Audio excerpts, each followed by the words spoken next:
So I'm continuing to think about these mental factors, and I wanted to see if there's a little reality check here with how other people's minds work.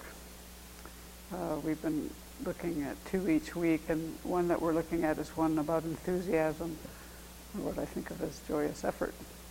So what I find when I read this and think about this is that I'm always kind of surprised that the word effort is in there.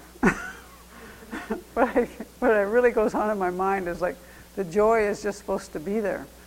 Like it comes causelessly, and so no, why isn't it there? That's really where my mind goes, because when I'm just like, why am I having to work at this?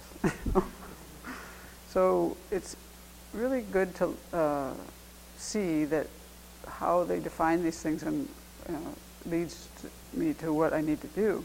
So it's this exertion of the mind towards virtue, or a firm mental effort towards favorable things. And so that actually I find quite helpful, because then if this kind of mind is one that works against all the different kinds of lazinesses, like despondency or sloth, or just like, I don't want to move, any of those things. And it does take effort. You have to dig yourself out of the holes that we dig the holes, and then we have to dig ourselves out of them. So they talk about these 5 different kinds of joyous effort, and it's funny to me that even when I look at this, I think it's because I never read it with these kind of words before. I never read it this way. There was armor-like joy and all these other joys, but they didn't have the word effort in there. So Jeffrey's one is very clear. It's the effort of armoring. See, to me, it's like it says the mind's taking light before you start an activity. It's kind of like the mind taking delight, and I'm going to do this. And there's a kind of a delightful feeling that goes there. And to me, that's supposed to just come naturally. I'm not supposed to have to make effort to have that. It's just supposed to be there. That's how my mind works. So it's the effort of armoring, not just it's there, right? And then the same with the next one, the effort of application. So now you're taking delight while you're doing the activity, which to me it says that, well, when you're doing the activity, actually you have all these ups and downs. If you want to have the joyous effort sustained, you've got to put the effort part of the equation in there. And another one, when he talks about 3 of the 5, that mistake that I have in my mind is really quite evident. And there's one called the effort of irreversibility, a fullness of mental delight, such that circumstances cannot divert one from engaging in virtuous activities. And I think everybody knows that when you're really in something. But still, my mind thinks, oh no, it's just supposed to be there. I don't have to do anything to make this happen. I don't have to create the causes. Joy is just supposed to be, that's how the world is supposed to be. This is how my mind works.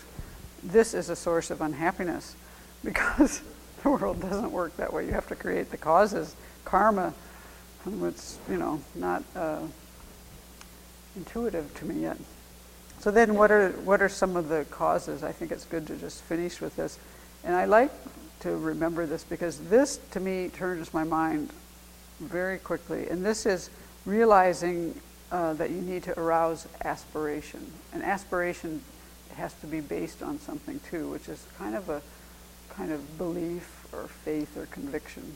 And so you really, once you have entered the Dharma life and path, there's certain parts of it that just plain work for you, and you can kind of rely on those and make your mind go to aspiring for things that are beyond what you're able to do right now. And that's what aspiration is about. You have some kind of conviction that some change towards positive is possible. If you didn't have that, you wouldn't practice. So you want to tap into that aspiration, and then with some effort, try to sustain. And of course, our minds go up and down all the time. That's to be expected. But we have some ability to work with our minds in these ways and not let them just stay in whatever state they're in that's causing us any kind of unhappiness. So, joyous effort.